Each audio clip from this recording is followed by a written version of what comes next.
So Hey. you may need to hit that button that says OK.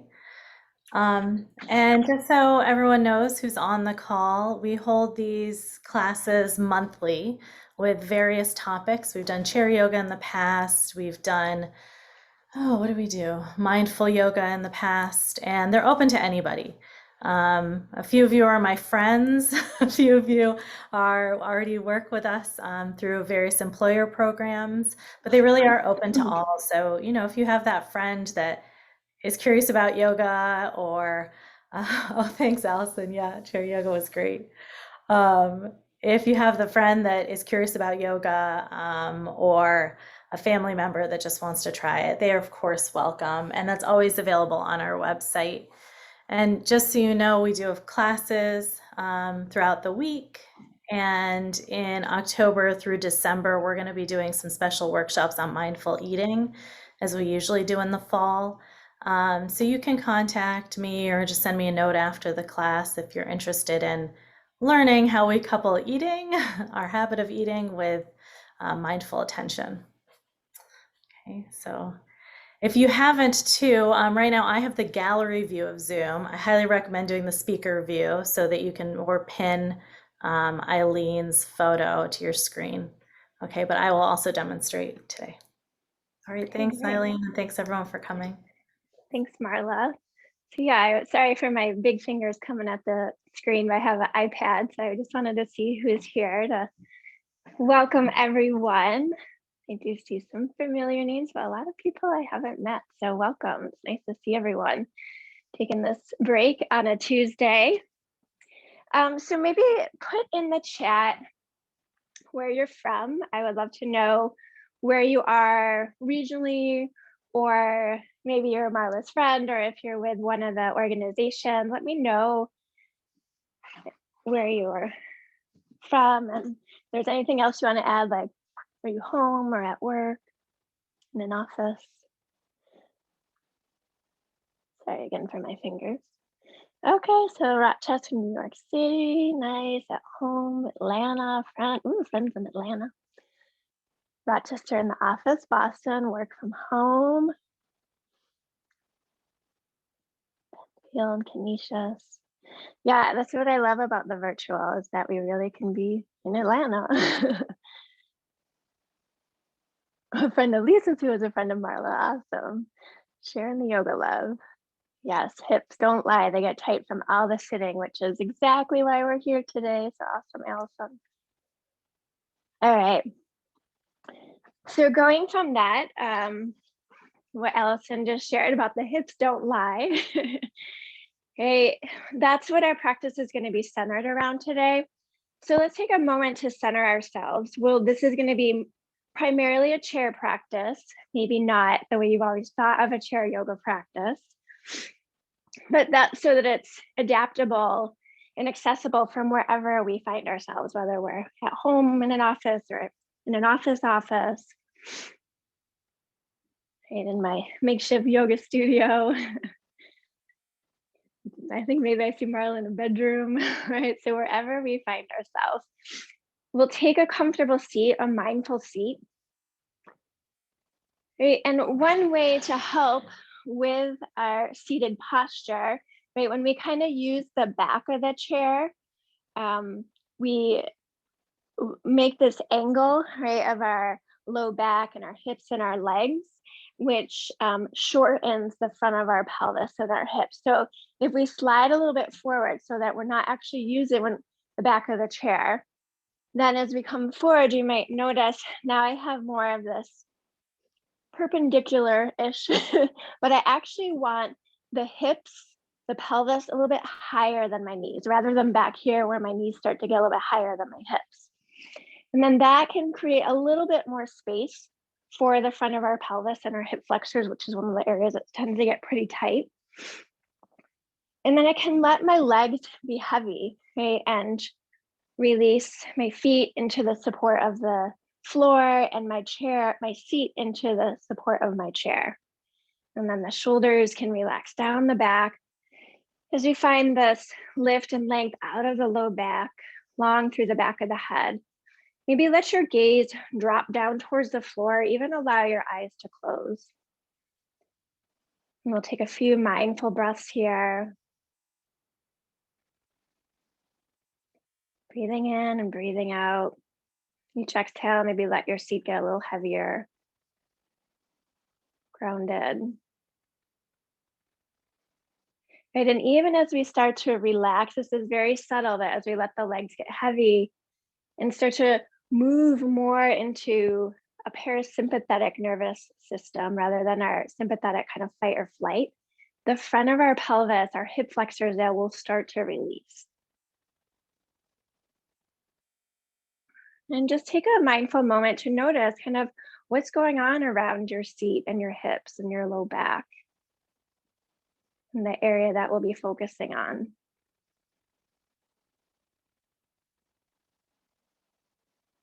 Okay, and maybe just get a general sense of how many hours a day do you spend sitting? We'll all have different ranges, and that might be different day to day.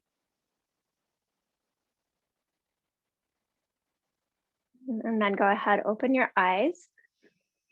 If you are still near your computer, go ahead, just put in the chat how many hours a day you sit. And this is not for judgment, right? Part of our mindfulness is just bringing awareness without judgment. But if you want to put a number in the chat of how many hours a day you sit, again, just for cultivating this awareness.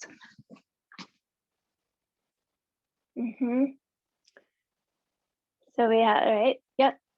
So from what I've seen, we kind of have a range between 4 to 8, mostly 8 hours a day, 10.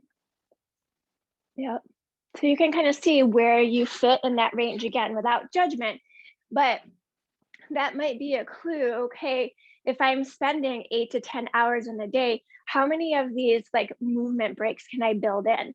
Today, we kind of have the luxury of being together a little bit longer, but there are also classes that Inward Office offers that are, 30 minutes recordings, right? So that you could even break it up into maybe 10 minutes of movement or 20 minutes of movement. Because really, when we look at the hips and the anatomy, as humans, we evolved to not to be sedentary, right? We evolved with a lot of movement, right? From like hunter gatherers.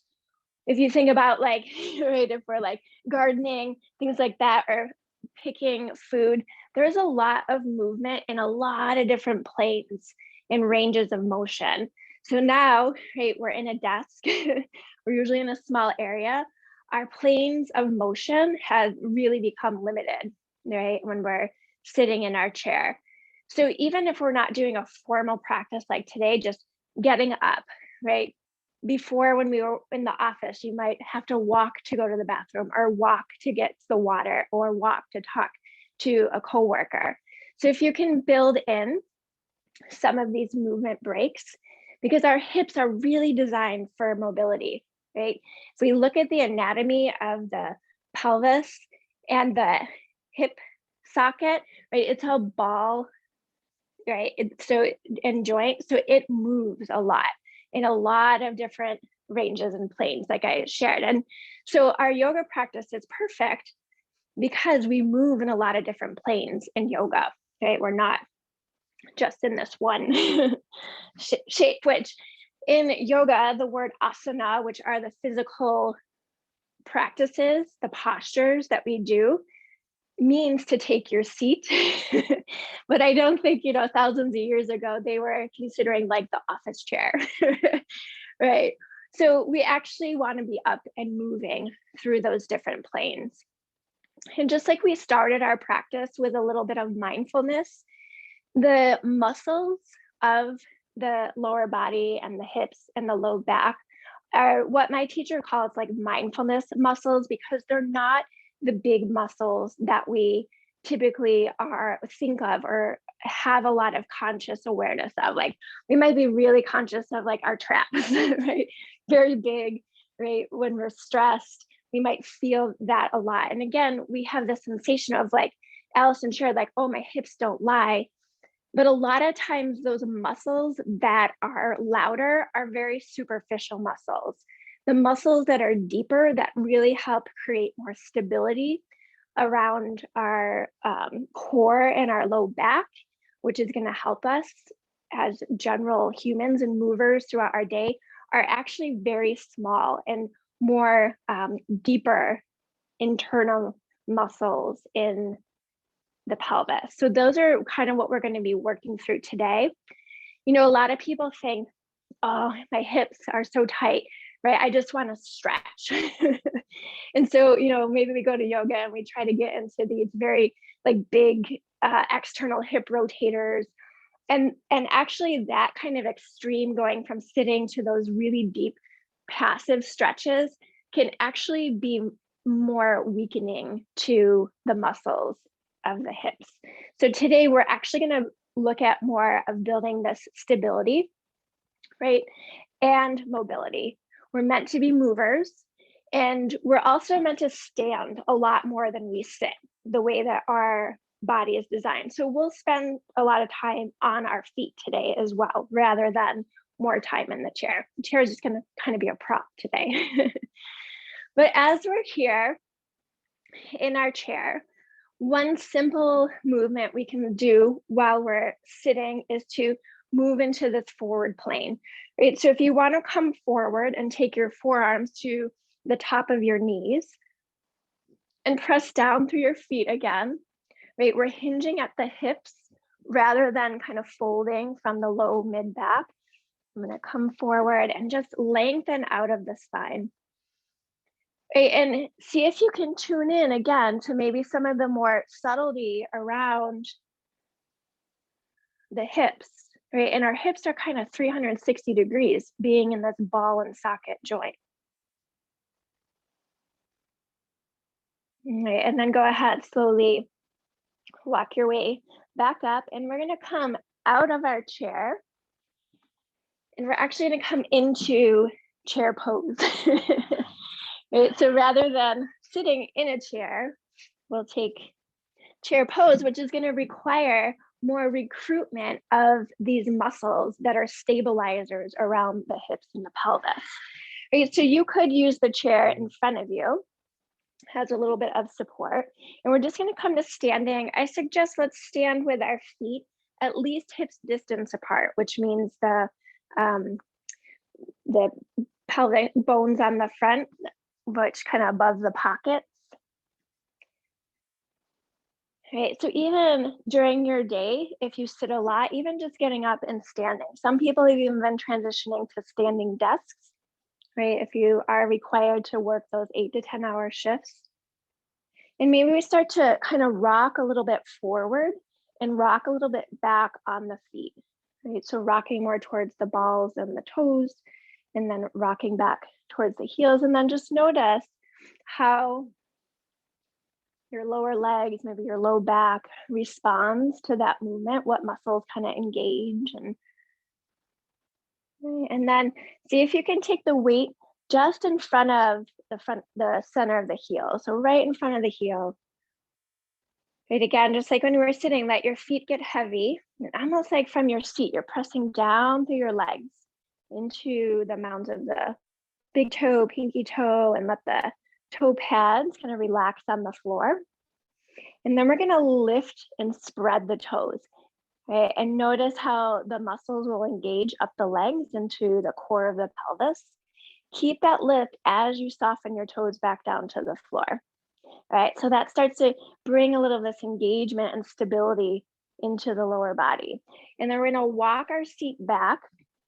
So we're into what we think of as like an L pose, or this, again, this kind of perpendicular shape.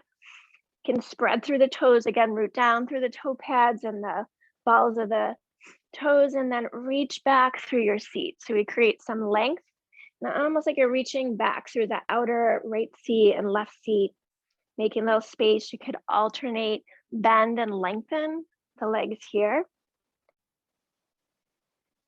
And then reach both legs long and maybe rock your seat a little bit side to side. And again, notice some of the mindfulness of what muscles do I feel in this shape. And then go ahead, bend the knees, look forward. We'll step back into our mountain pose. Right, we're meant to weight bear on our legs because the pelvis is such a firm and steady structure, right? Rather than always being weight bearing on our feet, right? On our sitting bones when we're sitting. And then those muscles don't have to engage, they don't have to work, right? And then we come into our yoga practice and we're like, whoa, those are like muscles I've never felt before, right? So a lot of it is just bringing mindfulness to the muscles. Then we're gonna spin. I said chair pose, didn't I? Okay. So let's drop into our chair pose. So from mountain pose, you can walk your feet back a little bit. Let's actually take our hands to the outside of the waist so that we can really feel this area. And then start to bend the knees as you slide your seat down, right? I'm keeping the knees tracking over the feet rather than the knees knocking in. And then when I get here, right, notice how far you have to go to really feel the bottom of your seat, your glutes kind of fire up there. Draw the low ribs in, right? And then we're gonna take the hands to the center of the chest and we're gonna pulse a little bit. So go ahead, drop the seat down a little bit and then slowly up, right? We're really working the glute max on the bottom of your seat, just a couple times up and down. Okay, and then go ahead, we'll hover here in the chair. You can take the hands to the back of your actual physical chair. You can start to lift the arms overhead for 3, 2, 1, and then go ahead, press through the legs, go ahead, come up standing, right? That's a lot of work for our quads too. Let's stretch them out a little bit. So we're gonna stand towards the left standing leg. Let your weight come towards the left leg, but rather than letting your left hip pop out, keep the left hip hugging in.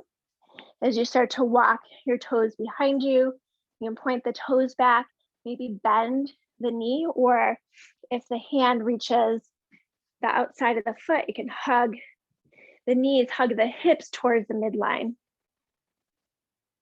Okay. If the hand doesn't make it there, that's fine. Just even bending the knee and reaching is going to get the stretch to the front of the quad. And then go ahead, release, and take it to the other side. So maybe it's just walking the toes behind you, starting to feel the stretch. Keep the right hip hugging in, rooting down through the right heel, and then lift and hover. Right, maybe reach for it. And then go ahead, release. Take that foot back down. All right, we're gonna spin the seat of the chair towards us. And we're going to start to fold forward towards the chair. Again, we want to keep our low back nice and long, so we're going to hinge at the hips. Okay, and take the hands to the outside of the chair. And then we want our spine kind of in like a table position here. So you're going to root down through the arms into the hands into the chair so that you feel some support and structure around the spine. Right, we're going to be using the left leg as the standing leg. So really spread through the left toes, root through the ball of the foot, the front of the heel. And then we're going to bend the right knee and we're going to take it out wide, right? So hopefully, maybe if we're at work, the door is closed, right? And this is kind of like a fire hydrant pose, right? Sorry, but it really gets into our hips, right? Keep hugging the left hip in and see if you can. My inner seam of the right foot is parallel with the floor. I'm trying to lift the outer right heel, right pinky, and then go ahead, lower it down, right? You might even start to feel a little bit of a Charlie horse. You can kind of use your hand or fingers in there for a little release. You're going to take it to the other side. So root down through the right standing leg. Right, I'm going to bend the left knee and then start to take it out wide, right? Without letting the pelvis come with you. So you're keeping the hips kind of square towards the floor. And then go ahead, release it back down. Okay, we're going to go back to the first side. Keeping the left hip hugging in, go ahead, start to bend the right knee out wide, and we're gonna pulse here a little bit. So you can lift and lower, right? The standing leg, the outer hip is doing a lot of work, even though we might be feeling it in the right hip too. And then go ahead, release back down, and we'll take it to the other side, right? So these are the muscles that are not working when we're sitting all day, right? So they might be like, what is going on? Right, and then go ahead, start to take the left knee out wide, and we're gonna pulse it a couple times, keeping the right hip hugging in, keeping the belly drawing in for 3, 2, 1, and then go ahead, lower it down, start to walk your seat back again a little bit into this kind of like a downward facing dog. Just stretch it out. Right, maybe again, rock your seat a little bit side to side so you get a little stretch through the sides of your seat and hips, and then bend the knees, look forward, step it forward, and then come back up to standing mountain. Great, so those are the muscles on the outer hips that we want to draw towards the midline, right? Almost like you're trying to hug your hips in. You might feel your inner thighs even engage up into the core of the pelvis. And then from here, we're going to do an isometric movement. So you're not going to actually move your feet, but like you're trying to spread your heels apart. And then that will fire up more into the outer seat there that we just worked. And that's one way to create a lot of stability around the hips and the pelvis. Okay, so let's go ahead and take the chair to our side just for balance. Right, we're gonna come back into the left standing leg again. So normally, even if we do have a standing job where we're not sitting all day, a lot of the times we tend to lean into one hip or the other, right? Or if we're standing in line at Wegmans, right? Or do you have it Wegmans in Atlanta? Yeah, right, side to side. So we really wanna keep both hips, that area, the glutes, the glute medius up here that we just worked with the leg raises. Okay, we want to hug towards the midline. All right, so when we start to stand on that left hip, notice if it starts to pop out. Keep it hugging in and up.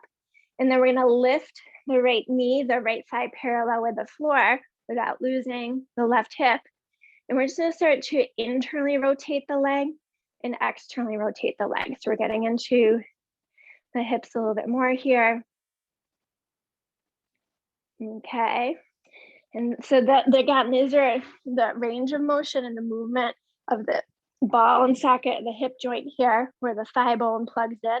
Right now, we're gonna externally rotate it. I'm gonna take the knee in, the heel out, and then start to take the knee behind me, right? Without losing the belly, without losing the thigh. All right, we can take it behind, and then when you get behind, go ahead, externally rotate again.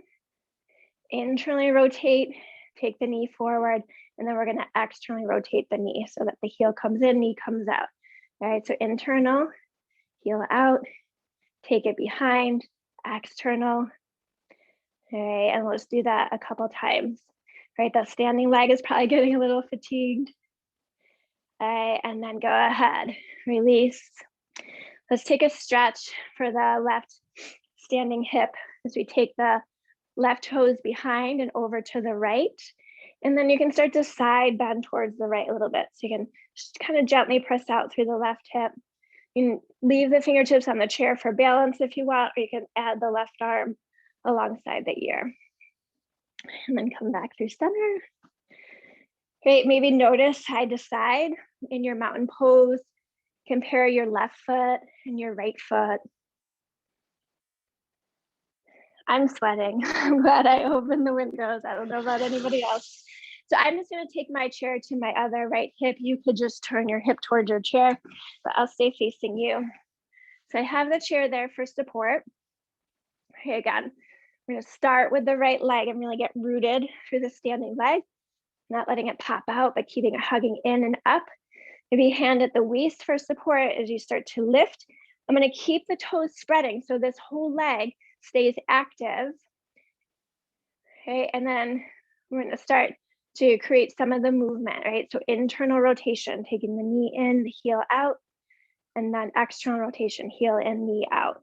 And we'll just stay in the front plane initially, the side to side, keeping the right hip strong and in, right? And then you can start to add the plane behind you, right? So internally rotate to take the knee behind, and then when you get the leg behind, we'll externally rotate, internally rotate to come forward, externally rotate. Right, so a few times, right? Keeping the right hip hugging in. Right, so all these muscles that usually get a vacation while we're at work, right? They're like, whoa, working now. Okay, maybe one more time. And the slower we do it, the more those deep, kind of less superficial muscles really start to fire. You might start to feel a little shaking. All right, and then set it back down. Let's take this stretch for the right standing leg. So walk the toes behind. You can bend the left knee a little bit to bring the right toes behind and then start to reach the right seat out to get the stretch. Keep the hands grounded on the chair. You can add the upper arm for the stretch and then come back through center. We'll take mountain pose. Maybe let the gaze drop down towards the floor, or even let the eyes close again and take that mindful moment, feeling from the feet all the way up the legs into the core of the pelvis. Even notice maybe how your low back is feeling. All right.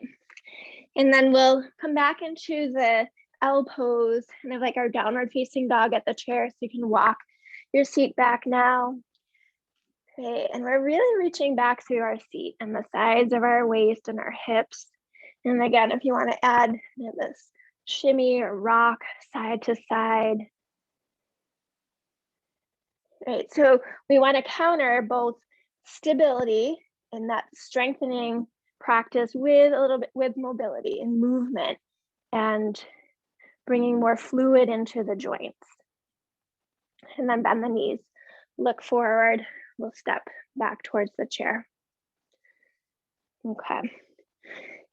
We're going to take a crescent lunge here. So we'll step the left toes out behind us. You can use the chair in front of you for balance, for support.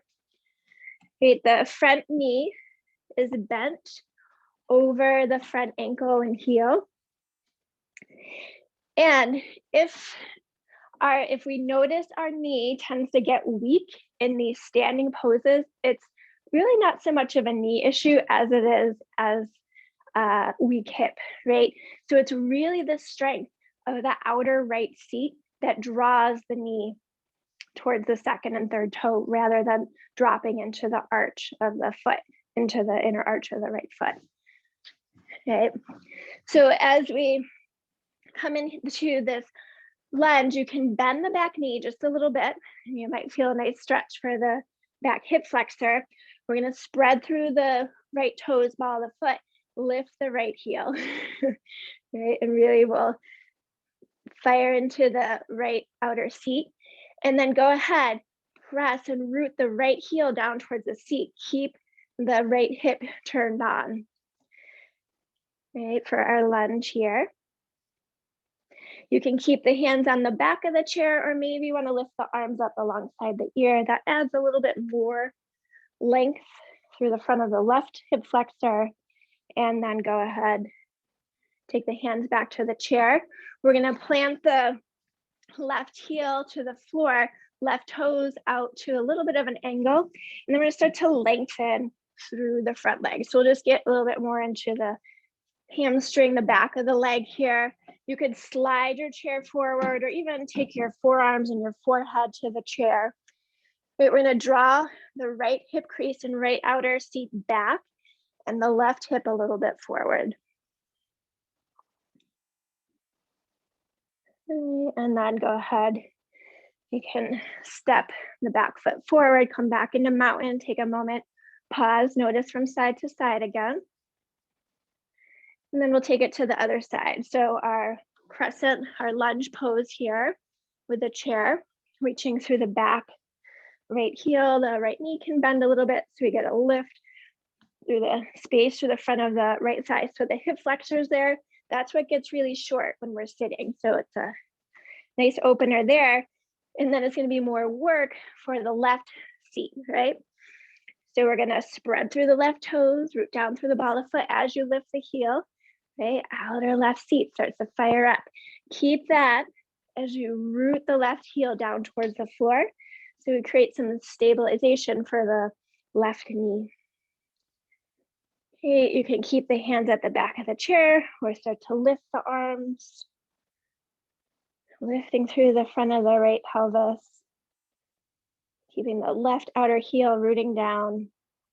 And then go ahead, release the hands, release the right foot, right heel to the floor as we lengthen through the left leg.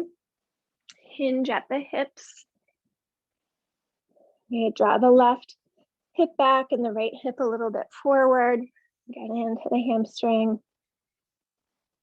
And then go ahead, come back through standing. All right. So let's do one more strengthening here.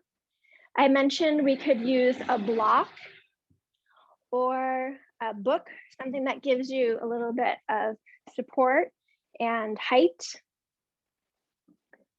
I initially set my camera up so that I was mostly in the screen, but now I'm gonna lose my head, I think, when I step up onto the block. All right, so first let's do the right leg standing first. We've been starting a lot on the left leg, which might be a little bit tired. So let's take the block underneath the right foot or your book or anything firm that you have in the area you are. Right, and so again, this is a great place to notice some of our patterns. If that left hip starts to pop out, right, hug it back in.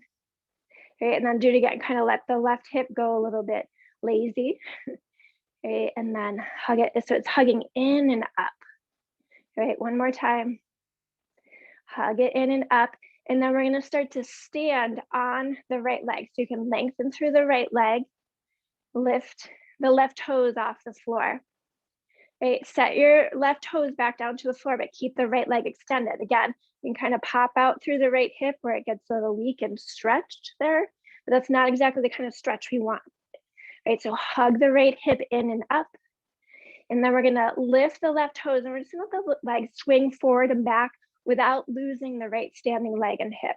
Whoop. Also balance, maybe have your chair nearby too if you need it.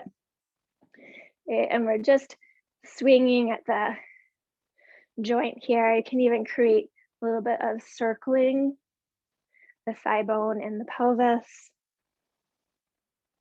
Okay, and then go ahead, set the left foot back down, and the right can move the block off to the side, pause and notice. And then the other side. So we'll slide the firm support and a little bit of height under the left foot. Right, and then again, notice if the tendency is to pop out, hug the right hip in and up, right? Let it kind of go a little loose and then hug it in. And then we'll start to stand on the left leg. So you can keep the right toes on the floor. Right, notice if the left hip pops out, hug it in and up. Okay, and then we'll lift the right toes and just let the leg swing more like it was a hinge forward and back. Can circle in one direction without losing the strong left hip. And then go ahead, set the foot back down. Can move your prop out to the side. So we're going to take that stability and translate it into our tree pose, right? Popular yoga pose. One of the tendency in tree, right, is to let the right hip pop out. So we're going to start again, like your foot was pressing down into the block, pressing down into the floor, hugging the right hip in and up. You can take the heel to the inside of the ankle. You can take it to the inside of the shin. I'm going to say let's not take it up into the thigh because then that foot tends to press the hip out, right? So either ankle or shin, and not so much in the knee, right? And then hug that hold the right seat in, okay, as we externally rotate the left knee out. right? Have your chair nearby and go ahead, take your left foot to the chair. And then we're just gonna do a little bit more of the movement here. So find some range of motion. You can kind of bend into the left knee and then out of it, keeping the right hip strong. You might even want to place a hand there just to make sure you're not popping out. Right, so these are actually more of the stretches that we want to do in the pelvis rather than like a kind of a big pigeon pose if you're a yoga practitioner. All right, and then go ahead, set it back down, notice side to side. And then you can either take your right hip to the chair or your chair to the right hip. We'll start with our tree pose. Hey, who knew that tree pose was like a hip opener? It's usually not what we think of. Right, left standing leg really roots and hugs the hip in. And then it can start to actually rotate right knee out wide, heel to the inside of the ankle or up into the shin. Right, keeping the hand there and kind of thinking, pressing in. Right, if you wanted to add kind of the traditional arms here, you could, or you can stay balanced with the chair. And then take your right foot to the chair if it makes it there. Right, you might have to walk the left standing leg out a little bit, and then we're just gonna kind of pulse in and out without losing. We're not working so much in the left leg, but we're not losing the stability. And all right, and then go ahead, release the foot down. Okay. So that's a lot of work, right? Those are those muscles that have been maybe on vacation while we're working. And here was the opportunity for us to use a tennis ball. If you've been doing some of the other inward office classes and you have that in your environment, you could use a tennis ball. Okay, otherwise our hand, our fist can kind of make the shape of a ball. And we're gonna find some wall space. If you have the luxury of a ball, right, it's gonna fit right into the back of our seat, that the glute max that we worked in our chair pose. Okay, and we're gonna take it just a gentle amount of pressure to the wall. Right, if you don't have the ball, you can take your fist and just kind of have the inner seam of the index finger and the thumb there, but you're probably not gonna wanna put too much pressure into the knuckles. That might not feel great, but just enough so that you get a little pressure right there, kind of in the bullseye of your glute max there. And you can then just let the pressure be there, let the right shoulder relax. You might move a little bit up and down or even side to side. Right, giving some massage to those muscles that just worked very hard. Right, we're gonna slide the ball or the fist to the outside. So kind of maybe more where you would have a tuxedo line and then back a little bit. So there's a little indentation there at the side of the hip into the glute medius that we worked. Right, and again, you can take a little bit of the weight into the wall or a little bit into the hand. Right, we don't want to do so much like bone on bone, but more into the meat of the tissue. And again, you could just stay with the pressure, or you can kind of maybe roll, kind of a little circling, or forward and back, up and down, and then go ahead, release. And let those muscles go after they worked hard for us. And then other side, so kind of right into the back pocket and a little bit lower, either with the ball or a gentle fist without too much weight into it. Again, maybe it's just sustained or it's up and down or side to side. I can't see people, so I'm not quite sure if this is translating, but hopefully you'll ask if you have questions. Like, where is that? Right, and it's really where you feel it. Right, again, it's probably not gonna be comfortable if it's right on a bone, but you wanna find like the tissue. And then we'll move to the outer side, so if you can see this, right? Good thing Marla told you to let the dogs out so they're not going after your balls, your tennis balls. Right, it's kind of on the tuxedo and then right behind and the little indentation there, or maybe a fist. And up and down a little bit, or side to side, or even circling. Right, and it's only really a few seconds, but it can really help let the muscles then release. All right, so we worked around the hips. So let's come back to our chair where we started. So we did a little bit more of a strengthening practice today. We could do a whole nother practice more on more of the movement, right? So all of these standing poses that we do, like warrior and triangle, right? Those are all actual hip stretches. So Marla, maybe we can do another series on more of that. All right, but today we worked. All right, so now coming back to our chair, let's do a stretch, which is a nice way to kind of combine both the strengthening and the stretching by taking this figure four shape stretch. Right? If you can take the right foot across to the outside of the left knee, right? Just so we don't sickle on the ankle, which then actually puts some stress on our knee. And just like when we were standing up, spread through the foot, take the hand to the ball of the foot, take the right hand to the outside of the knee, create a little bit of structure and stability here. And then you can start to hinge, maybe forward, maybe even staying up or the hands to the side of the chair is enough. Okay, but if you want to hinge forward, and then gently come up, you can set the right foot back down, and then take the left foot across.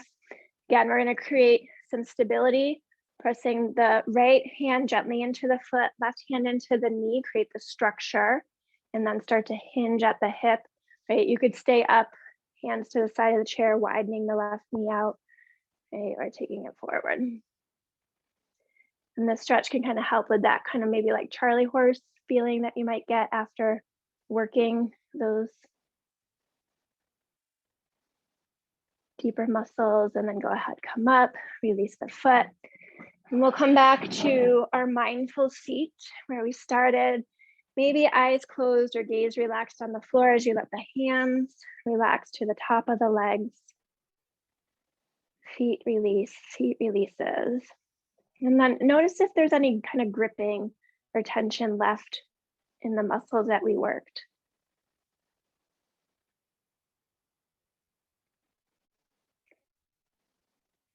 You can gently open your eyes.